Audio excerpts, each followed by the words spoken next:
जागा कधीच कोणी घेऊ शकत नाही. एवढं प्रेम करायची माझ्या आजी माझ्यावरती.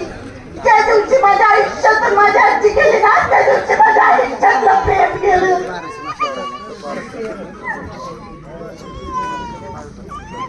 आज भरलेल्या घरात काहीतरी हरवल्यासारखं वाटतं. आज भरलेल्या घरात काहीतरी हरवल्यासारखं वाटतं आणि सगळे सोबत असताना देखील एकटं वाटतं. दुसऱ्याची आजी बघितली की मन माझं खसतं, मग आठवून तिला तेच मन पुन्हा रडतं. म्हणून आजीच्या प्रेमाला कुठलंच बोललं नसतं, कारण की माझ्यासाठी आई तर नाही, पण आईपेक्षाही श्रेष्ठ होती. सगळं काही शेअर करणारी मी अधिकांतापासून तिची आतुरतेनं वाट पाहते. येशील ना मला भेटायला. कोणीतरी खूप सुंदर म्हटलंय की माणसानं सोन्यासारखं असावं, माणसानं आयुष्यात सोन्यासारखं असावं. परंतु मला असं वाटतं माणसानं सोन्यासारखं कधीच नसावं, कारण सोनं हे नेहमी तिजोरीत राहतं, सोनं हे नेहमी कपाटात राहतं. म्हणून माणसानं कधीच सोन्यासारखं नसावं, माणसानं नेहमी परिसासमान असावं, त्याच्या संगतीचं जावं, त्याचं सोनं करून टाकावं.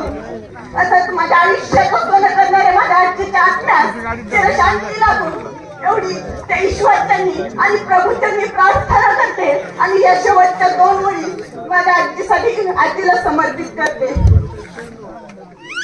आजी माझी मायेचा सागर, दिला तिने जीवनाकार. आजी माझी मायेचा सागर, दिला तिने जीवनाकार. न भेटी चांदणी तू ग चंदनाची कोर, न भेटी चांदणी तू ग चंदनाची कोर.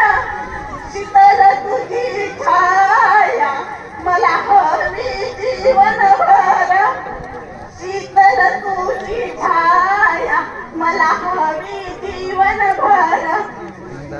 तुझ्या शीतल छायेमध्ये आजी, तुझ्या शीतल छायेमध्ये उभा आयुष्य जगेन. आजी देवापाशी सुद्धा मी तुला सगळं मागेन. आजी माझी मायेचा सागर, दिला तिने